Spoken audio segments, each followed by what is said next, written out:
Bonjour à tous, aujourd'hui je vous parle de ma saga Luna et surtout des lieux que vous pouvez voir en réel. Donc j'habite dans le nord de la France, donc il va falloir monter un petit peu plus haut pour pouvoir voir les lieux phares de mon livre.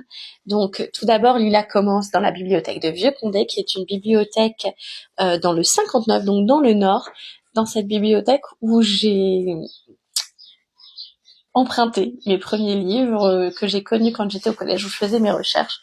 Donc c'est un ancien manoir qui est très beau et donc si vous passez par là, n'hésitez pas à aller faire un tour et à m'envoyer une photo. Ensuite, deuxième lieu emblématique, la forêt de Bonsecours, dont je parle dans le livre. La forêt de Bonsecours est sur Condé et Vieux-Condé, Bonsecours. C'est une forêt bien nordiste et en fait je passais tous mes dimanches avec mon oncle, mon père et ma famille à aller marcher là-bas. On accueille du muguet, ramasser des châtaignes, vraiment génial. Si vous y passez, pareil, je fais une photo. Au milieu de cette fameuse forêt, il y a le château de l'Ermitage. On en parle un peu plus loin dans le livre. C'est un château qui a bercé mon enfance, puisque j'en ai entendu des histoires et des histoires et des histoires sur le château de l'Ermitage, puisque mon père y a vécu enfant.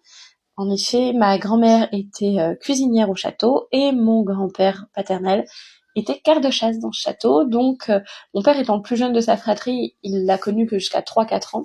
Mais il y a des anecdotes où il s'est retrouvé coincé sur le toit, entre autres, et beaucoup de petites anecdotes. Même si mon oncle et ma tante connaissent beaucoup plus les histoires du château de l'Ermitage. Donc, c'est quelque chose qui est lié à moi, encore une fois. Ensuite, on a aussi, au tout début dans le prologue, les parents de Lila décèdent en se rendant dans une pizzeria, et il s'agit de la pizzeria Mélo dans le livre.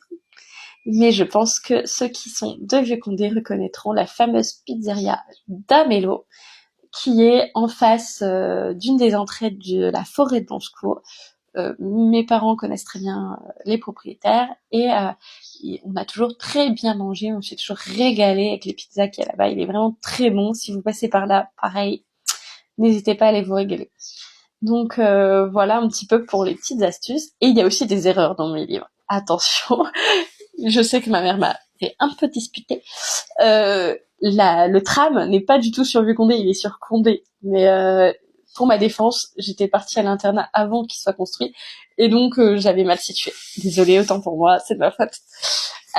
Ensuite, dans les tomes suivants, on parle d'une forêt en Finlande. Bon, là, la forêt, elle n'a pas de lien avec moi, hein, je l'ai choisie parce que j'aimais bien.